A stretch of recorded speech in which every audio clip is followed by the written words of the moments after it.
On today's episode of Exactly How Podcast and YouTube show, you're going to learn exactly how to manage and rehab properties with Don Costa. You're listening to the Exactly How podcast, where you'll hear the underground, closely guarded wealth building secrets of successful people around the globe. Discover exactly how to improve your mental, physical, and financial health.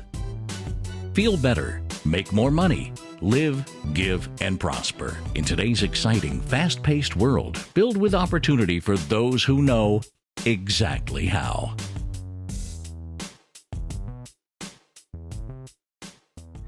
Welcome to the Exactly How Podcast and YouTube show, brought to you by Connected Investors. Now, back in March, Ross interviewed today's guests, and they dove deep into rehabbing properties one-on-one.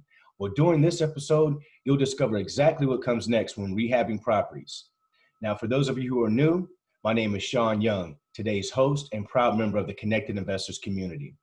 Now, before I introduce you to our incredible guest speaker today, I want to make a request that if at any point in the show you like what you're hearing, please give us a thumbs up or subscribe to the show so that you don't miss an episode. And make sure to look in the description of this episode as we've packed it with thousands of dollars in free resources. Today, we have the privilege to learn from a man who rebuilt a real business where his team rehabs and wholesales around 200 properties a year. Now, prior to his career in real estate, he was a bouncer at a nightclub. But all that changed when he realized that he was broke, desperate, and scared, and decided he had to take action. Now, I would describe our guest as a regular guy trying to do his thing. Now, here we go. I'd like to introduce you to the one, the only, Don Costa. Don, thanks for being a guest on the show today. Hey, thanks for having me, man. That's a good intro. I feel like I need to run in with the championship belt, right? Hey, man, you deserve it. You deserve it. Definitely. Appreciate it. Awesome.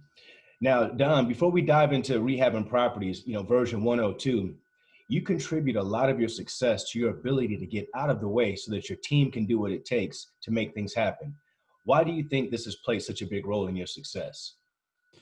Well, not doing it played a huge role in my failure the first time around. We talked, I think, about that in the last episode I did. But being a bottleneck and not getting out of the way, having to be the decision maker, it stops your team from being accountable. It stops your team from taking action to do things that could make your business better. And it stops decisions from happening when you're not available. And we all know as human beings, we have this capacity we hit in our day of we can't make another decision. We can't do another thing. We can't put another thing on our plate. And when you're running a high volume operation, if the buck stops with you on every single decision, there's going to be things that are going to get left to the next day or a week later. And we all know that costs money. So, getting out of the way, counting on people, developing the right team really is the important to anybody's success long-term, if they don't want to go nuts, right? I mean, unless you're working 24/7 and just being insane, there's just no way to have real success without having a good team. That makes a lot of sense, Don. Don, how long did it take for you to kind of get out of your own way when you first got your business started? What actually prompted you to say, you know what, I'm in my own way here?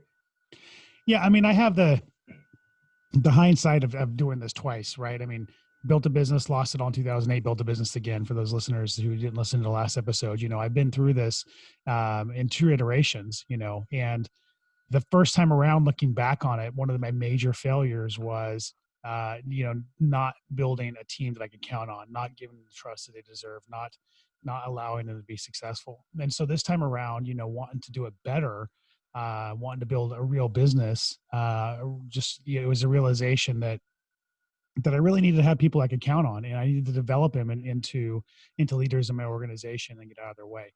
And training's ongoing. And that's really our role as a leader. I mean, if you look at like an NFL football coach or a baseball coach, the coach, generally is a 50-year-old guy who has no business putting on pads and getting hit on the field, right? His job is not to get in there and play the play. His job is to make sure the players have the tools necessary to be successful during the game. And that's really, as a business owner, I think we need to suit up and get in that game and do the blocking and tackling ourselves. And play quarterback. And that's really the wrong way to think about being a business owner. We got to make sure that we're bringing on the right team. I mean, look how I'm going to stick on the NFL or any sport, really, basketball, baseball. Look how much time and energy they put into recruiting their team, and the money they put into recruiting their team, and the money they put into training their team. It's because that team is what gets the win. on the field or on the court.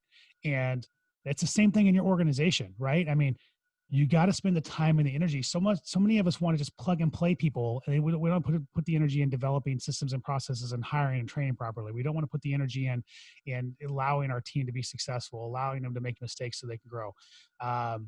We don't want to put the time and money into practicing, right, into training our team. And that's really where I think ultimately we fail as business owners, and where I failed as a business owner the first time around.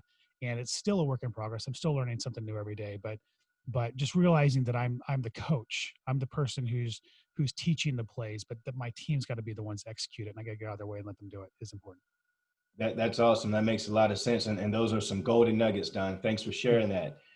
Now, guys, what makes the Exactly How Financial Freedom podcast and YouTube show unique is that every show comes with a detailed action plan.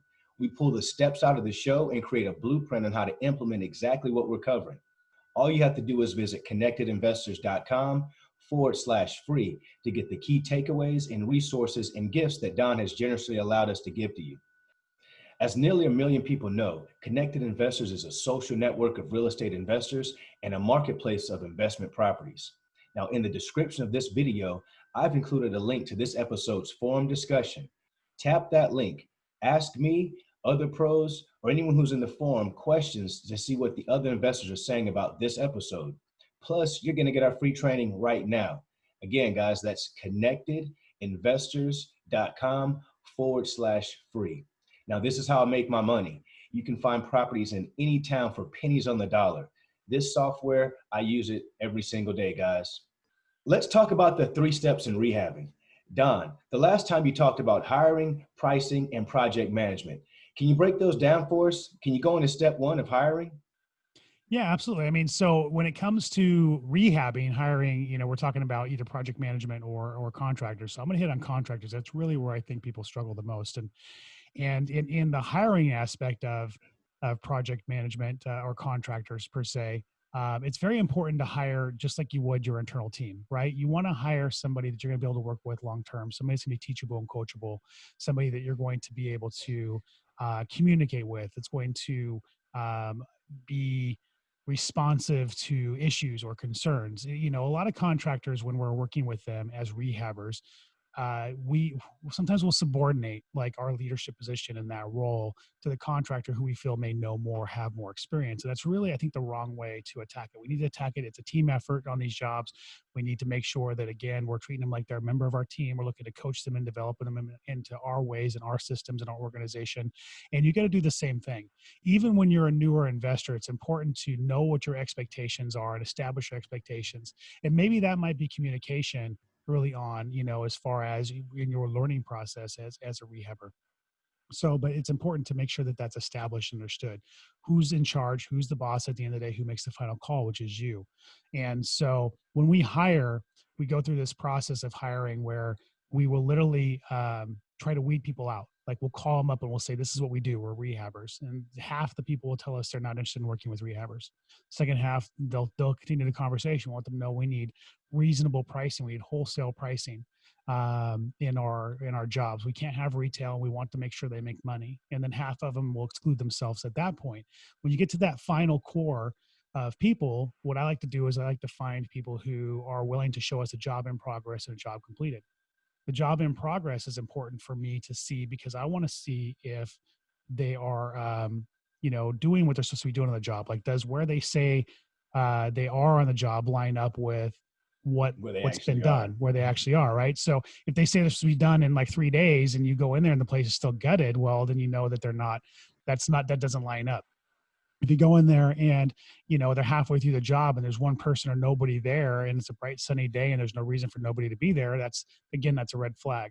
If there's safety issues, that there's it's not clean or there's hazards throughout the project, you really get a good idea of how somebody runs their business. And it's funny because I find a lot of times, whether they think that homeowners don't know better or rehabbers don't know better, some contractors won't try to hide the inefficiencies. And so you'll get a really good sense of who they are as a business person that way.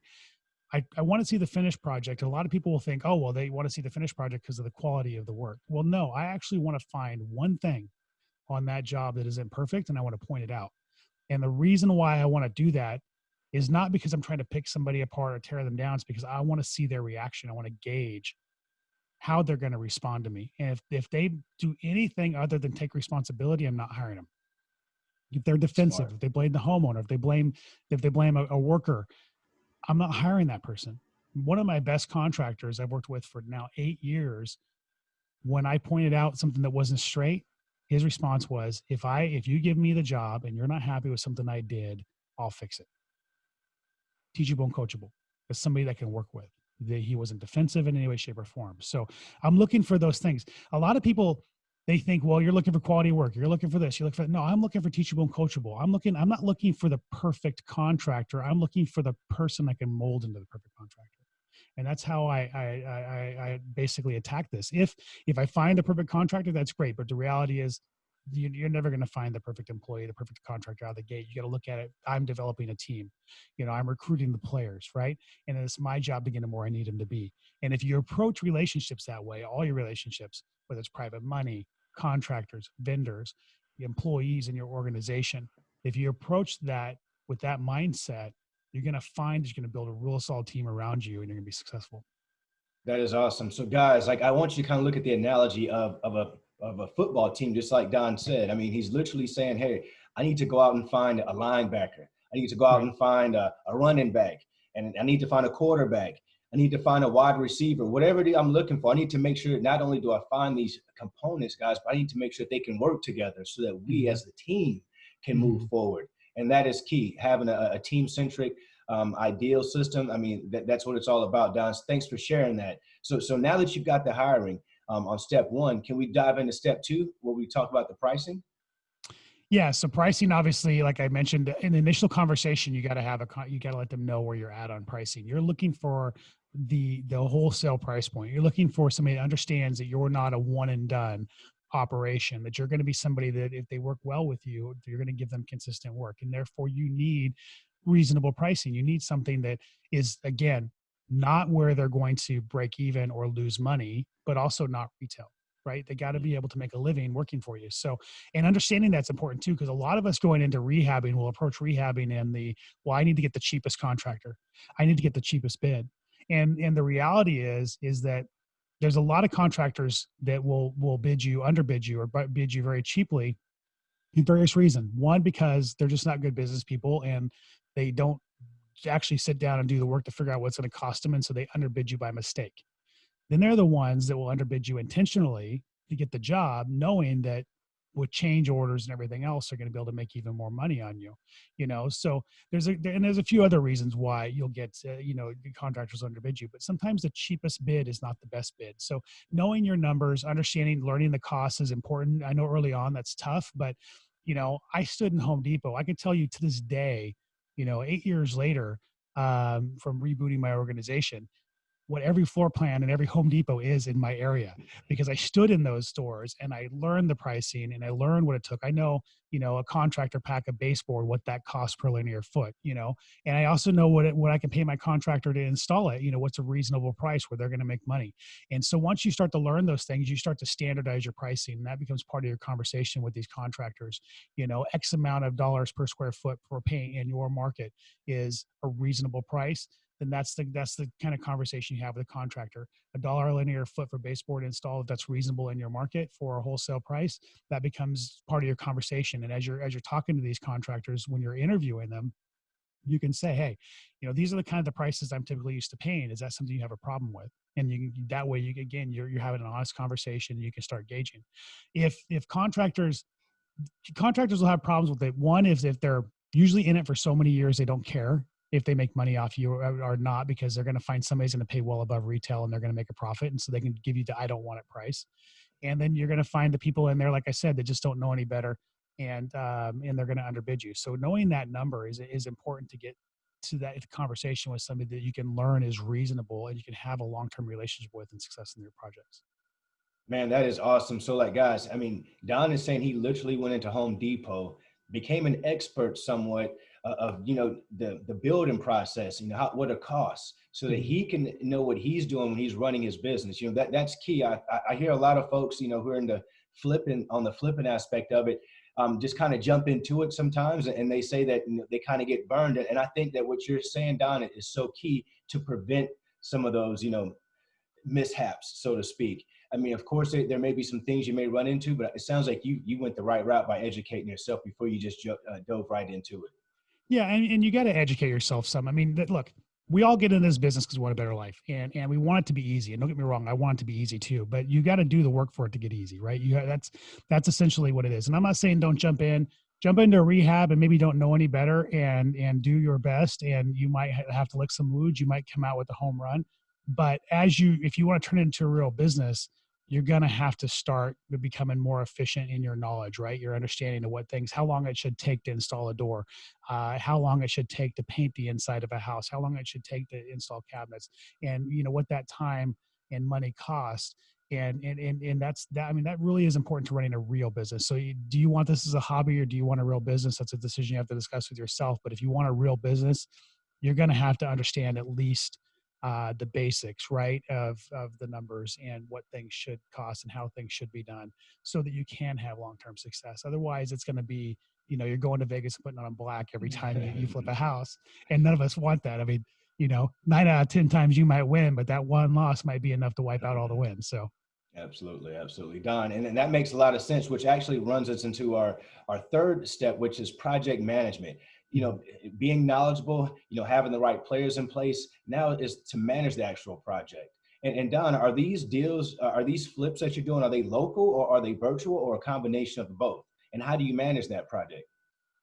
So most of what we do is local. We do some virtual stuff for sure. And I always have somebody in the area where I'm flipping a property that I can count on to manage or go look at the property or go look at the project. So the reality is there's no such thing as being 100% virtual where you can just be hands off on a contractor. Contractors are human beings, just like the employees in your organization. If you don't have check-ins and huddles and different things, you start to lose momentum, you start to lose that culture, you start to lose that accountability. So you need to have, whether it's an agent in a virtual market, and maybe the agent's going to sell the property, they have a vested interest in success of that project selling because that's how they get the commission.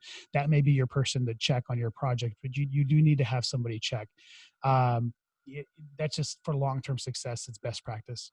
In our organization, we have 2 project managers locally because most of our projects are local. And again, their job is to, set the expectation up front, schedule the job, get the job going, and check in on that job on a regular basis to make sure things are happening the way they're supposed to be happening, and catching problems before they become expensive, issues. Like if something isn't straight or something isn't right, and you catch it before, 2 or 3 other things happen that make it almost impossible to redo it without spending a lot of money. That's what we want to have happen. We want them to catch those things. So, and just again, that accountability. Even on my best contractors, they get burnt out, they get tired, and if they're not being held accountable, they'll slack off. So it's important to have that accountability and project management. More than anything though, communication and is important. And again, setting that expectation up front is important. So systems, proper systems within your organization, whatever works for you, making sure that those are outlined, all that. There's no such thing as set it and forget it, I guess. And I don't want to make it sound hard because it really isn't. It really comes down to just simple processes, simply setting the right expectation, the right communication, and it becomes really, really easy. So you've got basic processes, but you make them easy to tweak if need be, basically. They can be easily tweaked if need be, basically. Yeah. And we do, I don't want to just like talk around it. So like we have, I share all the time, we have a system and organization, how we pay our contractors. We make them bill us on Friday for, the work they're going to do the next week. We make them pre-bill us. And that makes them set a goal, for what they're going to finish. They only get paid if they finish it. So that keeps them on track. A lot of people say timelines get out of hand. Well, our timelines don't, because again, we're keeping our contractors on track by making them set a goal. They only get paid for work completed. That makes sure that a contractor doesn't run away with our money because they're not getting paid ahead of time. We get our bill on Friday, so we know what our cash obligations are going to be the next week. We get our money in from our reimbursements from investors before we pay the contractor, so that manages cash flow. So little tiny systems, little tiny things in your process will make your system, your business run so efficiently, your relationships so much better with these people, and your communication better with these people. So look at your organization. Look at the things that suck in your organization. Look at these, if you're starting out, look at if you're doing your first flip or your second flip or your third flip, and something just doesn't, you're not happy, right? In that process, find a simple way, a simple something that you do every single time from now on when you flip that makes it not suck anymore. And that becomes a system, right? And as you stack those on top of each other, they become, an overall kind of SOP, standard operating procedure for doing flips in your organization. And pretty soon you look up and you're like, I don't see the house. I don't know what color it is. I don't know what corner it is, but man, I just made a whole bunch of money off flipping it. And it was great. Right. So that's always awesome. That's always awesome. Well, Don, I mean, those are some key nuggets you've been sharing with us, and we definitely thank you for walking us through those steps. Now, as a reminder, guys, if at any point in the show you like what you're hearing, please give us a thumbs up or subscribe to the show so that you don't miss an episode. Your engagement is what drives us and keeps us doing this stuff for free for the community. Now, Don, what do you think your life would be like if you never decided you had to take action and you were still working as a bouncer?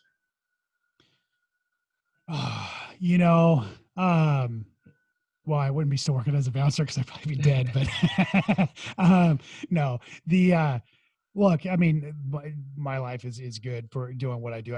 I'm an entrepreneur. It's in my blood. I can't punch a clock. It's never been something that's been functional for me. So, I probably work more in this business because I love it and I'm passionate about it than I ever would at a real job. But at the same time, I'm happy to get up and go to work every day. I'm passionate about what I do. I'm passionate about helping people be successful in this business as well. And I get the freedom. If I don't want to come in today, I don't have to come in today. And that's worth so much to me. Like, it's just that freedom of choice. There's nobody harping over me about whether or not I punched in late or punched out early. If I'm tired, like right now, my wife is unavailable today and there's no one to really watch my kids. I have my oldest son watching my daughter for a couple hours. I came in and I did a podcast and now I'm interviewing with you. And after I'm done, I go home and I hang out with my daughter for the rest of the day because that's what I want to do. And, everything else can wait till tomorrow. And there's nobody harping over me. How do you put a price on that? Like, who doesn't want that, right? It's exactly my choice, right? And I'm gonna go hang out with my 6-year-old daughter and build memories and screw around for the day after having a 3-day weekend. And it's because I want to do it. And that's my life now. I get the choice, to come in and do what I love for the day or go spend time with the people I love for the day and do what I want to do. And I mean, who doesn't want that? That is awesome, Don. That is awesome. Don, I really want to thank you for sharing all that, wealth of information with us. You definitely are, a wealth of knowledge in the rehabbing field and in the real estate investing area altogether. And we definitely thank you for that. And now it's brought us to the part of our show where it's called the rapid response question or the rapid fire section of the show. And this is where I'm going to ask you a question and you'll give me the first response that comes to your mind or the best response that you feel you want to give for that. And if you're ready, we'll go ahead and get that started, Don.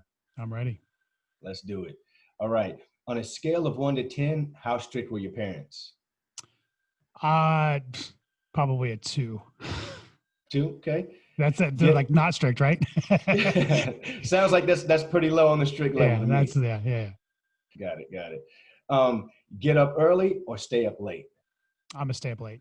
I get up early now, but I'm a stay up late and get up late, but I stay up late and get up early nowadays. Got it. How many hours of sleep do you get per night? Probably about 5 or 6. Okay. Favorite or last book that you've read? My favorite book of all time is How to Win Friends and Influence People. I share that all the time. Probably shared that last time around. The last book I read was Never Split the Difference, and I think that's a good one as well. Two great books, Don. Now, if you could be any superhero, who would it be? I got a Captain America shirt on, so I'll say Captain America. Hey, that's an easy choice right there, Captain America. Yep. All right. Something everyone should do less of. Worry. People should worry less and enjoy life more. Okay. Something that people should do more of. Dream and do what basically, I guess, live your passion, right? Dream big and fight for it. We've only got one life to live, right? Right. Bitcoin, bang or bust? Oh, I'm not the person to ask. it's like going to Vegas but not black, right? I mean, who knows? I can't answer that. Good answer. Good answer. Good answer, Don. Now, will people live on Mars in your lifetime? Probably not, and I think that's more so because I think people are not accustomed to that kind of change at this point, but it's possible, I guess. Yeah, I mean, we kind of saw that when, dealing with this pandemic that we dealt Right. with, that people are just not that, good with immediate change. So Right. good one. Now, guys, you've all made it to the end of the show, and most people don't finish what they start. So you're special. Now, if you got any value out of the show, please share it with a friend or on your Facebook page. Like the video, subscribe to our channel, or send us topics you want to learn more about. And like I said earlier, guys, millions of people use the Connected Investors social network and marketplace to connect. In the description of this episode, there's included a link to this episode's forum discussion. Tap that link, ask me and other pros questions, and see what investors are saying about this episode. So guys, until the next episode, you can catch me inside Connected Investors. I'll see you guys next time. The Connected Investors app connects you with investors, notifies you of available properties, helps locate cash buyers, and secure private funding to close deals. Set up in seconds to become a member of the Connected Investors social network. Now you can scroll through your main feed to find cash buyers, see investment properties not available to the general public, and network with investors by adding your own comments to a thread to keep the conversation going. The Control Center is your connection to add properties to sell, start new discussions, connect with local investors, and even find private funding. The Notifications tab will keep you alerted to new investment properties and offers. You'll also find new friend requests to connect directly with the community to build your network. From the property marketplace, you'll be able to find, favorite, and make offers on investment properties. Download Connected Investors today to find, figure, fund, and flip investment properties on the go.